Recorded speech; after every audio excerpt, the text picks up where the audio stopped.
Gunshots, gunshots, gunshots, gunshots. This one here is about the feds confirmed Diddy tried to victimize Wendy Williams' 16-year-old son. Sit back, listen to this. Give me your opinion on it. Give me, your insight. Keep me going. If you subscribe, hit the notification bell. If you're not subscribed, subscribe, hit the notification bell. Instagram is on the screen. Unique Mecca Audio. Follow me. Cash App on the screen. Make sure you hit the icon of say it was created in 2020. All right.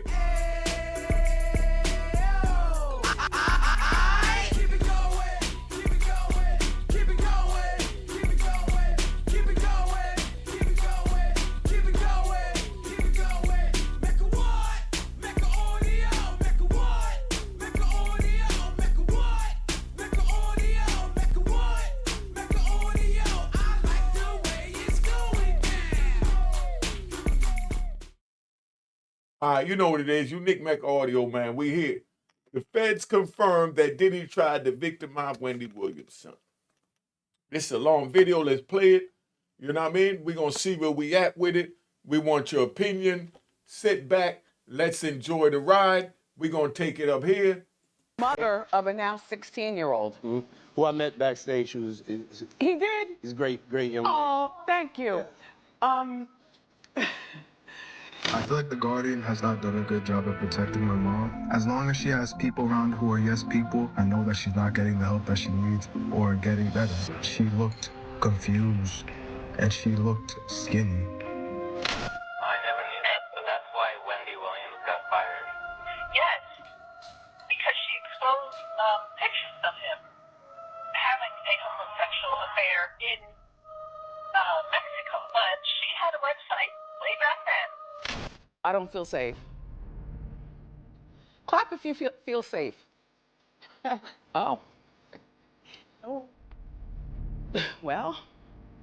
So there's a shocking new development involving Diddy and Wendy Williams, and word on the street is that Diddy actually threatened to do the unthinkable to Wendy's son Kevin Jr. when he was just 16. Now, if you're a longtime Wendy fan, you probably remember that infamous 2017 interview on the Wendy Williams show, where Diddy made this creepy comment about meeting her son. At the time, this seemed like an innocent comment, but fast forward to now, and there's a lot more context around Diddy's pattern of targeting young men. Diddy was recently hit with new disturbing lawsuits from 3 different men who claimed they were just 9, 10, and 17 when Diddy allegedly victimized them. New allegations against Sean Diddy Combs, and these are some of the most horrific yet.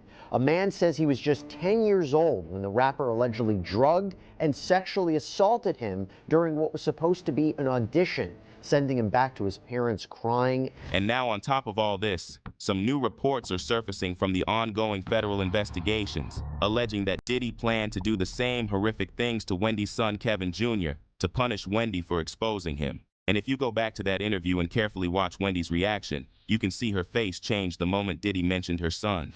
As the mother of a now 16-year-old. Mm-hmm.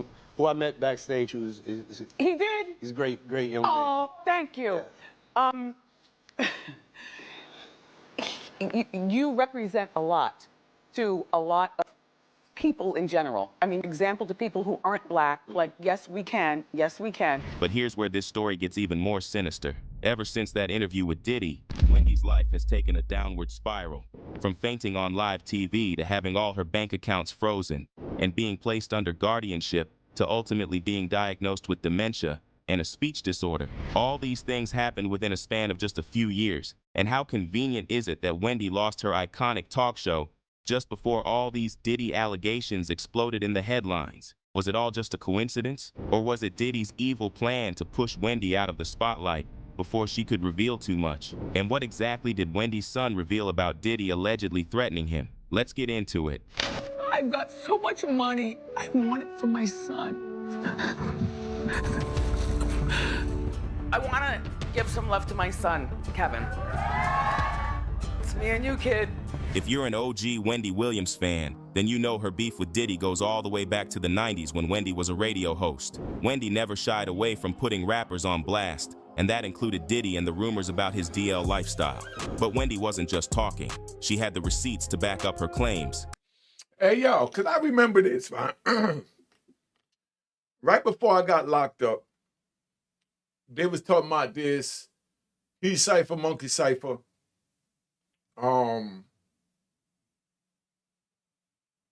Rapper. And Wendy was saying that it was Diddy. They wound up kicking Wendy out of New York. She went down to Philly because Diddy said he wasn't going to allow them to play none of his records. So they rolled with Diddy and they kicked him out. I just wanted to interject that before we move forward. And she allegedly got her hands on some photos of Diddy with another man during a trip to Cancun. However, before Wendy could even spill the tea, Diddy had her fired from her show and pretty much blacklisted her across New York, warning every radio station in the city to stay away from her. When she put out those pictures of the dude pulling his pants down and it looked like some gay act that was going on, he got on the phone. He said, let me tell you this. When I get back to New York City, if she's on the radio station, he's talking to a radio executive. When we got back to New York City, Wendy Williams was in Philly. I remember that. At a new station.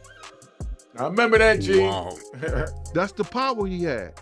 Wendy later pretty much confirmed the whole story in an interview on Vlad TV and said she was burned at the stake for talking about the number of closeted men in hip-hop. We come from a very homosexual era of hip-hop as well. There was a radio personality once upon a time. Her name was Wendy Williams, and she was practically burned at the stake for talking about such. And now it's all come full circle. There were many situations, none of which to talk about, but there were many situations back in the day in my career, and it's all coming full circle now, so. But that's not all. An old clip recently resurfaced where Wendy claimed that Diddy actually sent a girl group signed to Bad Boy to ambush her at her job. Yeah. I remember I got off the air one day and them total were downstairs waiting, and everybody upstairs at the radio station is looking down, egging it on, waiting for something to go down. I wasn't yet married. My knight in shining armor screeched up in his car just out of nowhere. I didn't even know what was about to happen.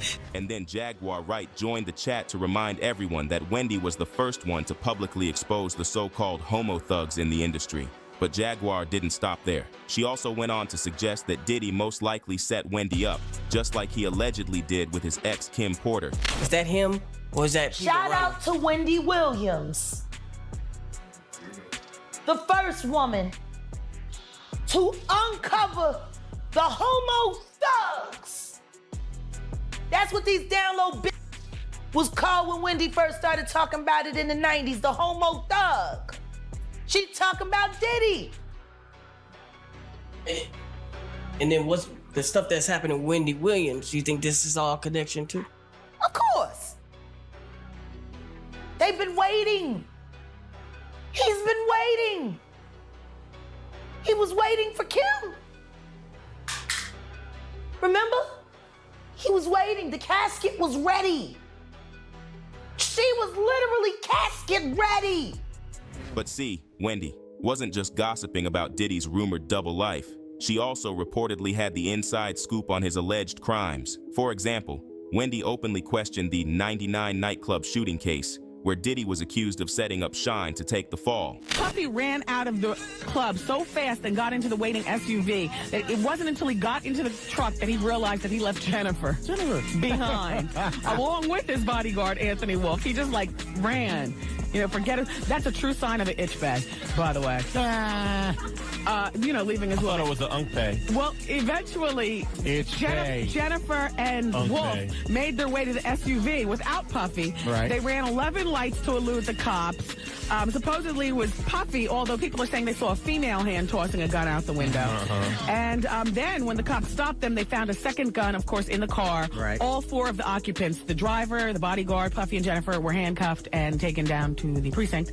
And eventually, Puffy and his bodyguard, Wolf, were overheard talking about their plot to bribe the driver to take the rap for the gun. And Puffy was overheard saying, and I quote, because the prosecutor said this, "I can't go to jail, I'm Puff Daddy." Well. And once Wendy moved from radio to TV, Diddy practically became one of her go-to topics. Okay, he was arrested with a deadly weapon and making terroristic threats. Wendy also didn't hold back when it came to Cassie and Diddy's relationship. She would often bring it up on her show and drop hints there was something seriously strange about that whole setup. Cassie, 8 years wasted, no baby. But that's not all. Believe it or not, 3 whole years before Cassie finally broke free from Diddy, Wendy was already raising the alarm about Diddy's controlling behavior. So back in 2015, Cassie and Diddy were reportedly hitting a rough patch, and rumors were swirling that Cassie had to jet off to South Africa to get away from him. And Wendy actually talked about this on her show, and she even suggested that Cassie must have been terrified, knowing that Diddy could track her down anywhere in the world and use his influence to cover up anything he wanted. November 2023, and Cassie finally dropped that bombshell lawsuit against Diddy, basically confirming everything Wendy was hinting at for years. Cassie said in her lawsuit that she tried coming. Back in 2017, just months before Cassie finally managed to escape, Diddy actually showed up on the Wendy Williams show. And on the surface, it looked like they had finally buried the hatchet. They were laughing, joking about their past beef, and it seemed like they were all friendly again. I know I pissed a lot of people off, including you. But this is a full circle moment, everybody. Get into adult conversation. But now that Diddy has been officially indicted on multiple charges, that same interview on Wendy's show feels like a completely different story. And if you really watch Diddy, it actually looks like he was silently warning Wendy to stay in her lane and not cross him. I must say, it's been a long time coming. Yeah. And I want to just tell you how proud I am of you. Because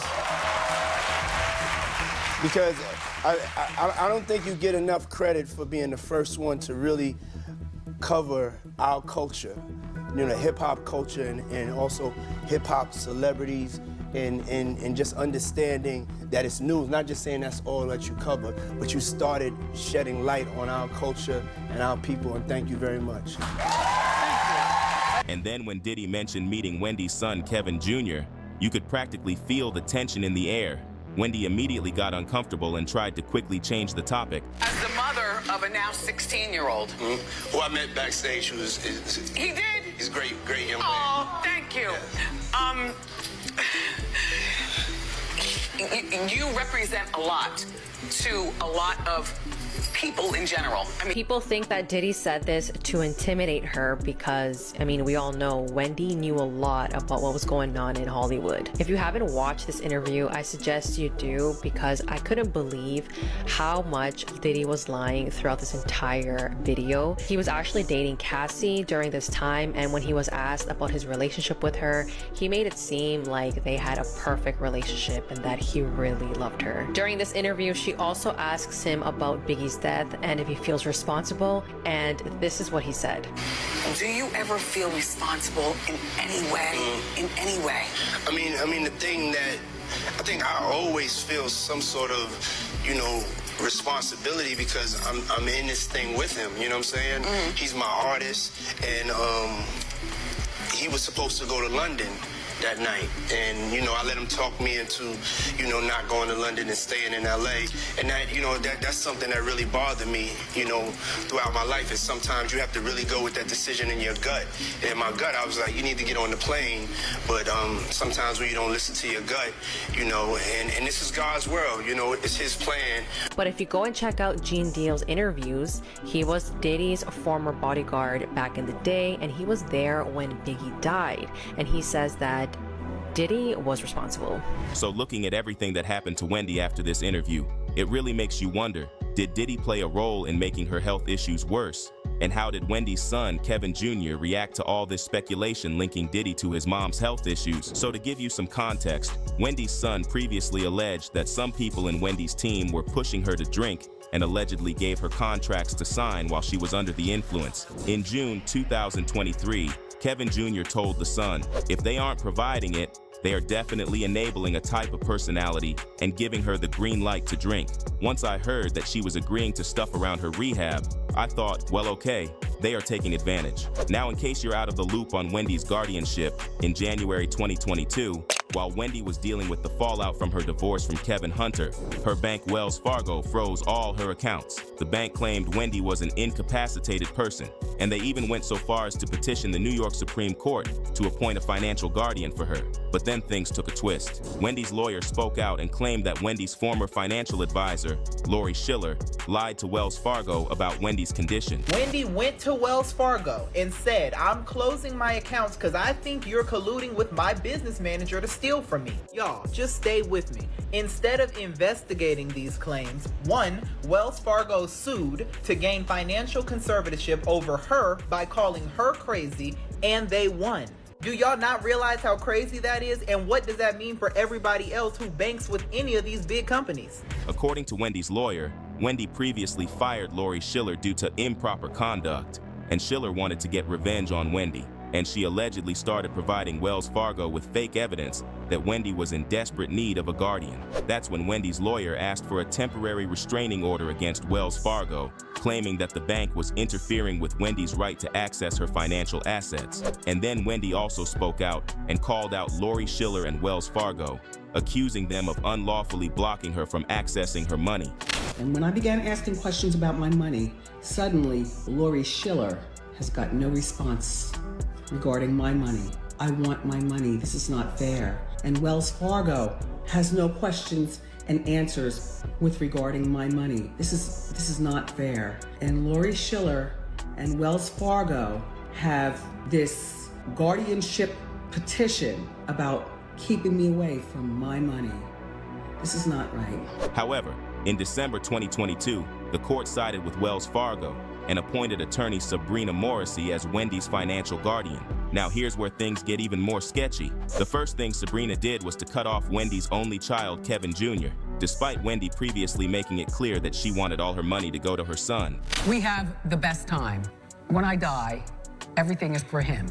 And then Kevin Jr. decided to break his silence, and he even said he was worried Wendy could die because she's surrounded by people who don't have her best interest at heart. Kevin claimed that Wendy's team is very aware that there is an issue with her drinking and how that issue may be helped, but they're not doing anything because their #1 priority is making money off of Wendy. Kevin also shared that every time Wendy tried to get help for her drinking problem and checked herself into rehab, her handlers would follow her there and use the opportunity to get her to sign different contracts. Kevin also pointed out how Wendy's financial guardian Sabrina was close friends with her manager Will for years. And according to Kevin, this whole thing looks like a setup. According to Kevin, Sabrina refused to communicate with him about his mom's condition, and they even kept him in the dark about Wendy's whereabouts. Kevin also added, "I'm praying that whoever is in control now doesn't ruin whatever hope it is for her to get back up again." Now what's also sketchy is that it recently came out that the court refused to appoint Wendy's only sister Wanda as her guardian, and for some reason they insisted it should be Sabrina. I was asked, would I consider being guardian? I said, I don't know what being a guardian involves. I was told that it involved taking some kind of class. I said, yeah, I'll do it. I said, whatever I gotta do. And that, I'll be focused on Wendy's health. And then all of a sudden, the wall came down and there was nothing. Now, why that happened, I don't know. So now Wendy's fans are putting the puzzle pieces together, and many of them are convinced that Diddy pulled some strings in New York to get Wendy under the guardianship of Sabrina Morrissey. But what's your take on this? Do you think it's just a coincidence that Wendy got diagnosed with dementia shortly before all those lawsuits against Diddy started piling up? And how do you feel about that comment Diddy made about meeting Wendy's 16-year-old son? Was this a direct threat to Kevin Jr.? Drop your comments below, but don't go anywhere because there's more to this story. And we're now hearing that Diddy also allegedly tried to set up Wendy to be raped. The feds just released some fresh and shocking evidence of more alleged crimes that Diddy allegedly committed, and they are claiming that he allegedly tried to take Wendy Williams out multiple times in the past. And when that didn't work, he allegedly arranged for her to be SA'd to teach her a lesson for crossing him and trying to expose him. Everyone knows Wendy Williams was the queen of daytime TV and exposing shady celebs because she built her whole brand on being iconic for that. But apparently Diddy wasn't having it, and according to the feds, he allegedly tried to have Wendy taken out because of what she had said about him. This low-key explains why Wendy and Diddy have been at odds for a long time. The feds are claiming Diddy's been sending people after Wendy for years, even after she stopped talking about him. This is just the latest in a string of messy allegations against Diddy, and it seems like the feds aren't letting up anytime soon. The new evidence they dropped about him allegedly coming for Wendy is shocking, but the full story goes deeper and wilder than that, because it's shady AF. You know how folks have been begging for Wendy Williams to make a comeback and spill all the tea on Diddy, especially with all these lawsuits and people finally calling him out for his shady ways. Well, it looks like the feds are finally giving us a little something because they just unsealed some major info about Diddy and his sketchy relationship with Wendy. If you've been keeping up with Wendy before she left her show, you'd know she and Diddy were never exactly besties. They've had beef for years. Sure, they tried to act like they squashed it a few years back, but according to the rumors, Wendy's been holding a grudge against Diddy for like 32 years, and by the looks of it, she's not letting go anytime soon, not even in her 6th state. Before we get into the feds' latest claims about Diddy, let's rewind and break down how this whole drama started. Wendy has been holding on to this grudge for a while now, and she has good reason to. Apparently, Diddy not only got her fired and almost ruined her career, but she says he also put her life in danger, allegedly sending people after her. Back in the early 90s, right around the time Diddy launched Bad Boy Records, with big names backing him in Hollywood, Wendy was working at Hot 97 Radio, and it didn't take long for things to get messy between her and Diddy. At the time, Bad Boy was loaded with talent, artists like Lil' Kim, Biggie Smalls, Faith Evans, and the girl group Total. Diddy used Hot 97 as his go-to spot to promote his artists. But when Wendy started throwing shade and giving some not-so-flattering takes on him, Diddy was not happy about it. Even though Bad Boy Records was still new at the time, it was already making serious waves in the music scene, so it's no surprise Diddy wasn't feeling Wendy's criticisms. Now, the mature move here would have been for him to sit down and squash the beef with her, right? But as we've all learned by now, Diddy doesn't exactly do diplomacy when it comes to people he sees as his enemies. Instead of having a civil convo, the word is that he allegedly took a more sinister route and had his girl group Total jump Wendy. And from what we've learned about Diddy so far, I guess we shouldn't be so surprised that was what he chose to do. I remember I got off the air one day and them Total were downstairs waiting, and everybody upstairs at the radio station is looking down, egging it on, waiting for something to go down. I wasn't yet married. My knight in shining armor screeched up in his car just out of nowhere. I didn't even know what was about to happen. Skell hiding like a girl. Thanks, Skell. I'm standing in the door like, what? And I'm literally about to go through now. I'm not like, what, let's fight, because I'm not one of those type of broads. 1 minute, you're feeling on top of the world after signing with a major record label, thinking your dreams of stardom are finally coming true. Then out of nowhere, you find yourself having to defend your boss because someone said something that hurt his feelings. This is just one example of how he used his artists for things they never signed up for, which lines up with what the feds revealed in the indictment documents against Diddy. I'm referring to the part they said, for decades, the defendant threatened and coerced women and others around him to fulfill his intimate desires, protect his reputation, and conceal his conduct. To do so, Combs relied on the employees, resources, and influence of the multifaceted business empire that he led and controlled, creating a criminal enterprise whose members and associates engaged in and attempted to engage in, among other crimes, forced labor, arson, bribery, and obstruction of justice. It's kind of crazy how this has been going on for so long, right under our noses, isn't it? Now, Total wasn't the only group caught up in his mess, because Shine had it worse since Diddy allegedly set him up to be sent to jail over the 1999 club shooting involving Diddy, Shine, and Diddy's then-girlfriend, J-Lo. While Diddy faced some serious charges, and it looked like he might be heading to Jai at first, those charges mysteriously disappeared and Diddy walked away free. There were reports that he allegedly threw Shine, who was with him that night, under the bus and let him take the fall. According to his former bodyguard, Diddy allegedly paid witnesses to testify against Shine during the trial. Those people were testifying, they were brought to Puff first, saying that what they saw against Shine, what they saw Shine do. The DA didn't even know those people existed. You understand what I'm saying? Shine said it himself, yo. The wild part about this is that Bad Boy Records then dropped Shine when he was in prison. Shine also confirmed that Diddy had betrayed him in a 2020 interview where he said, "Puff apologized. He did apologize to me for that when we met in Paris. He did say that he could have handled it better, but he was under a lot of pressure from the lawyers to throw me under the bus." According to the feds, Diddy had a habit of treating his artists like pieces on a chessboard, using them to handle his dirty work, even if it meant clashing with his ops. Luckily, Wendy had her then boyfriend Kevin Hunter, keeping an eye on her when Total tried to jump her. Let's be honest, Wendy's got a sharp tongue, but when it comes to throwing punches, that's not really her game. Facing off against 3 members of Total would have been way too much for her. But like I said, Wendy wasn't going to let a little confrontation like that silence her. And if Diddy thought a close encounter with Total was going to keep her quiet, he had another thing coming. Wendy came back even stronger, turning up the pressure on Diddy and spilling more tea than ever as a form of payback. Wendy hit back hard, and I mean really dirty. Just a few months after she nearly got jumped, she clapped back by leaking a photo of his son, Justin Combs, hanging out with his biggest... Yo.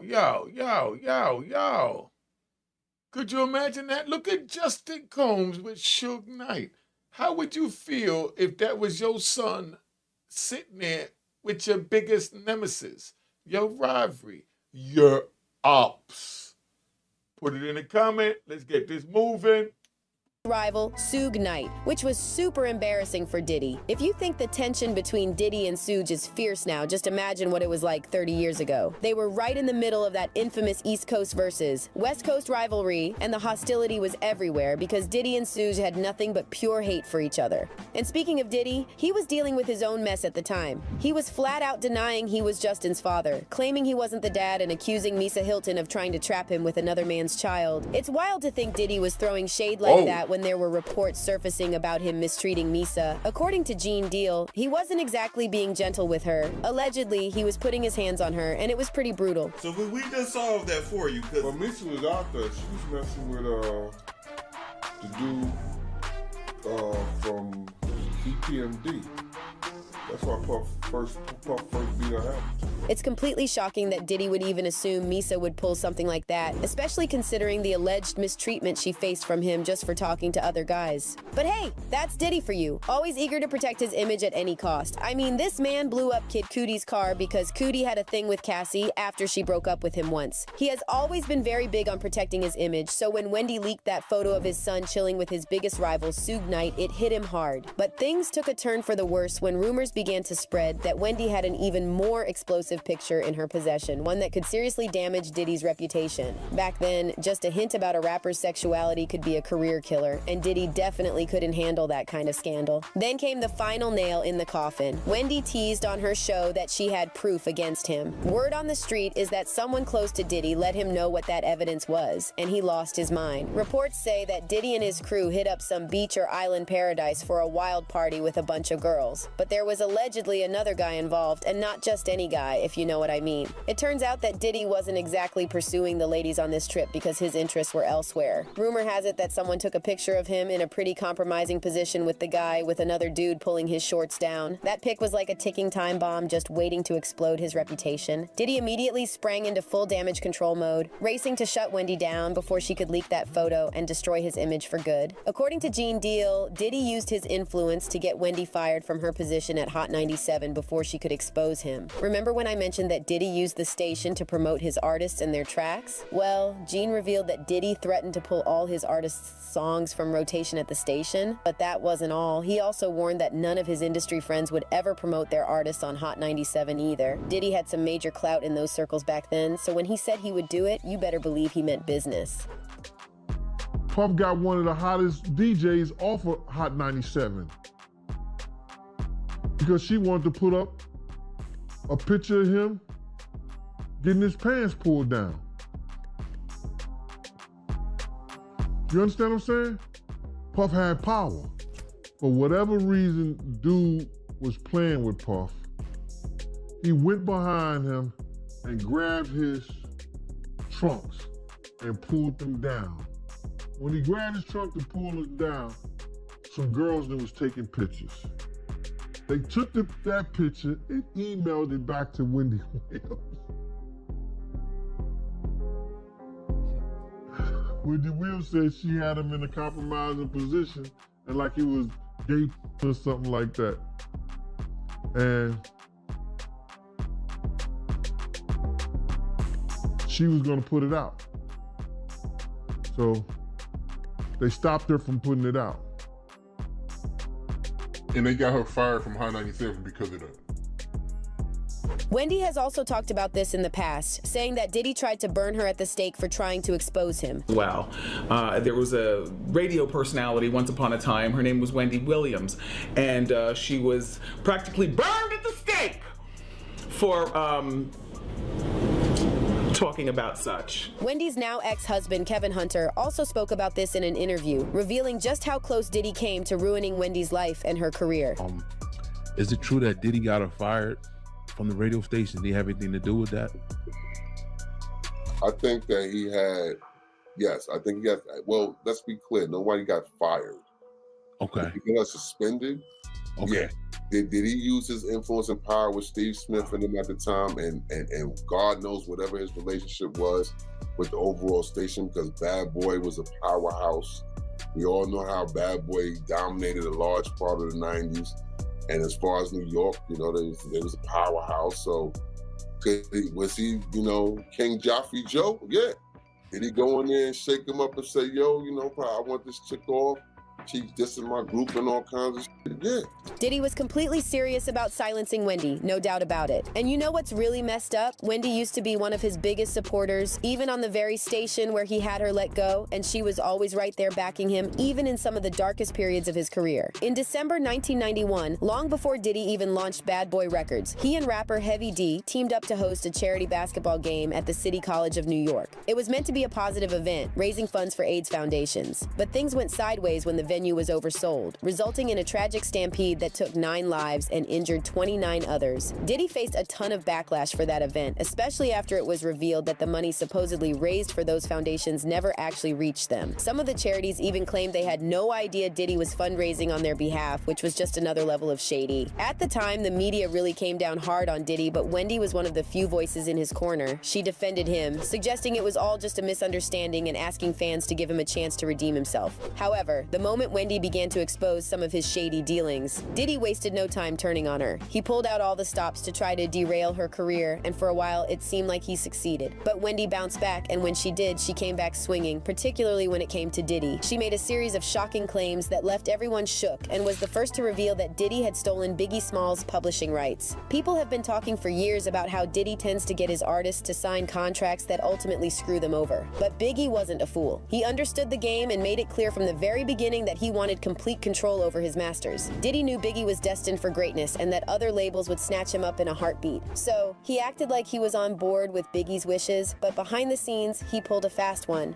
tricking Biggie into signing documents that effectively stole some of his publishing rights and gave them to Diddy. The worst part is that after Biggie passed away, Diddy held on to the masters that Biggie rightfully owned. He pretty much robbed a dead man, which is about as low as you can get. He kept those masters for years and only just returned them to Biggie's estate last year. In case you missed it, Diddy announced that he'd be giving all his former artists their full masters and publishing rights to the songs they recorded under Bad Boy. He made it sound like he was being generous, claiming he was a changed man going by the name Brother Love and wanted to right his wrongs, blah, blah, blah. He said, "It's just doing the right thing." I think that we, as an industry and as a people, have to look in the mirror and make a shift forward. It's about evolving, leading by example, and reforming an industry that needs it, in a world that needs reform. I'll tell you one thing that I do want people to know. This was done like 2 years ago. Everything just got taken care of now. It's not a publicity stunt or anything like that. On one hand, he was right that it wasn't merely a publicity stunt. In reality, he leveraged the situation to coerce the artists into signing a strict NDA that prevents them from ever discussing what they saw or heard while working at Bad Boy.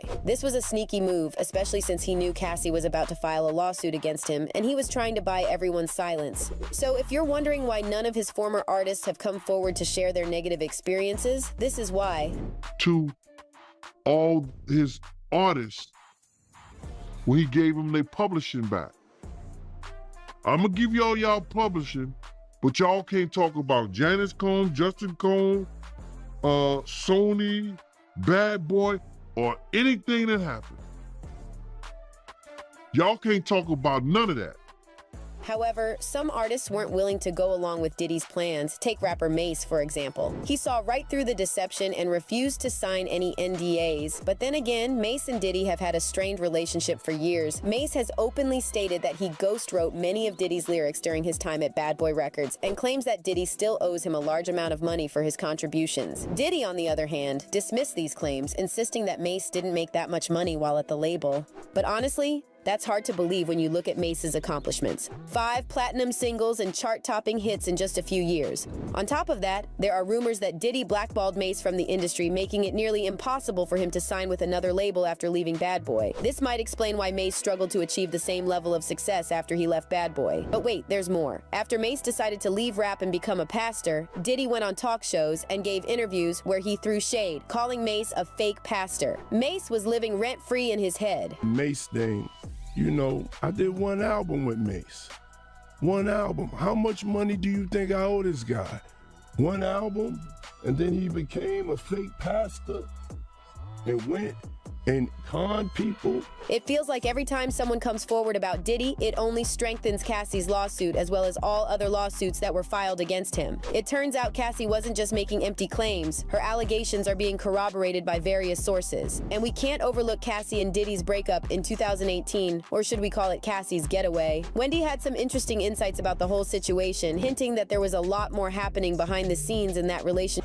One thing about Wendy is that she always had her ear to the streets, allowing her to see right through Diddy's BS. After Cassie broke free from him, Diddy attempted the whole romantic approach, publicly pleading for her to return, claiming she was his one true love and that he couldn't live without her and all that supposedly cute stuff. He posted a screenshot of Michael Jackson's song, "The Lady in My Life," and he wrote, "If anyone sees it Cassie this weekend, please tell her to listen to this song 100 times. This post had us in out feelings because we thought that he was genuinely in love with her, and he was sad to see her go and wanted her back." While everyone else saw it as romantic, Wendy saw through the facade and called him out on it. She suggested that he had been quite controlling with Cassie and that the situation wasn't as it appeared. I suggest don't use social media, though, to reach out. I think this is a grand overture from Puffy. I don't believe he really wants her back. I believe he probably treated her at some particular point like a possession, like a possession. And if you really care, then you'd reach out privately, not publicly. And was Wendy right about that? In Cassie's lawsuit, she claimed that Diddy always managed to find her no matter where she hid, and he would sick people on her to try to find her. She said, Ms. Ventura left her home in Comstock and went to hide away at a friend's home in Florida. James Cruz, president of Bad Boy Management, tracked Ms. Ventura down and told her that her single would not be released if she did not answer Mr. Combs' phone calls. A woman who worked at Sony Music reached out to her with a similar ultimatum concerning her record. Incredibly, Mr. Combs even convinced one of his attorneys to call Ms. Ventura at this time. This lawyer told Ms. Ventura that it's in your best interest to call Mr. Combs back. Each time Ms. Ventura tried to run away, Mr. Combs and his powerful network would force her back to him. So yeah, Wendy been clocked this tea about Diddy, so it's no surprise that Diddy hated her guts, and they had that long-standing beef. According to the feds, Diddy allegedly made moves to permanently delete Wendy to prevent her from exposing him, but she was lucky enough to get off alive. Unfortunately, her body took a lot of damage, and coupled with the fact that she already had underlying health issues, it did not turn out well for her, and that probably has something to do with why she is still struggling with her health to this day. Well, fans have all the smoke for Diddy after these revelations, and they left comments saying, "This don't surprise me one bit because I know Diddy did it. He had everything to do with Wendy Williams and her radio show and made Cassie shave both sides of her head bald, and she had depression afterward. Diddy man, under the jail ain't enough." I honestly believe they messed Wendy Williams all the way up mentally because she was the only media personality who was not afraid to expose Hollywood, especially all that's happening right now with Diddy. And I just imagine Wendy Williams smirking at home while all of this info about Diddy is coming out. She's hated him for decades and tried to tell the music community that the call was coming from inside the house. I want to know how you feel about this, so drop your thoughts in the comments, then check out this next video. Yeah, so that's where we at, man. We at Diddy. All this is going on, so we want to see what is really going on, man. This is the trying times. Y'all make the bag, and then when you make the bag, then all this stuff go on. And you ask yourself, is it worth it? Was it worth it? Why did I do it? Why did he do it? Y'all, I want to say happy birthday. I want to say happy birthday, you know, right now. You know what I mean? Because we got a very special person right here whose birthday it is. And we want to make sure that, you know, it's Sandra Gainey. Sandra Gainey's birthday was yesterday. I don't know if they're going to monetize this, so I'm going to give her a couple of big happy birthdays to Sandra Gainey. All right, let's tap out. If you subscribe. If you're not, hit the notification bell, all that crap. Let's get this moving. Cheers, cheers, toast the crime, toast the crime, the crime, the crime, the crime.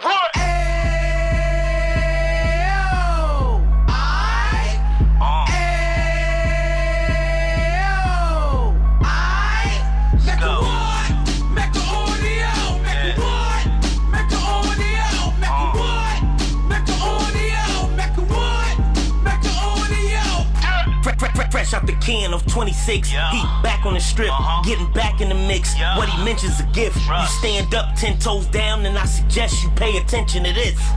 Take a little gully posse and put it in Harlem. He cut from the bottom, came up from the bottom. Drop the book, you should go and get it. The Instagram page and the YouTube, you could go and visit. Then you could consider yourself LinkedIn. Sit front row and get Jews from a kingpin. How he went through it, so you ain't gotta go do it. To not pay attention would be stupid. Talking about a man that probably put your grandfather on. Probably the reason that him and your grams got along. A man that generated millions on the block, did his time, never squilling to the cops, Mecca audio.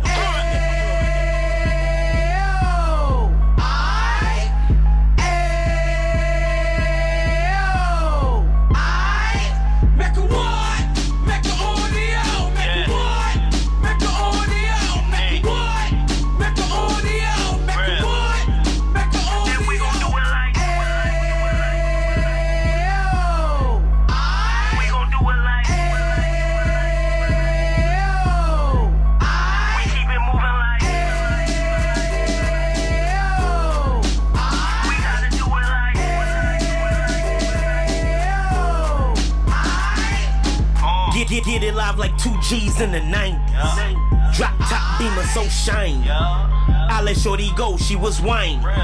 Treat her like my past, she behind me. Spend a couple bands on the Dapper Dan. You be back again, getting green like a Packers fan. No cap, it's a roaring uptown. They be horn uptown, Dominican bust downs. Now we on the positive, we got a lot to give. Now you trying to stop the kids from being inoperative. So take heed, homie, lend an ear. He started in uptown, he gon' finish dead. But now it ain't about selling drugs, buying cars. It's about buying property to make the community ours.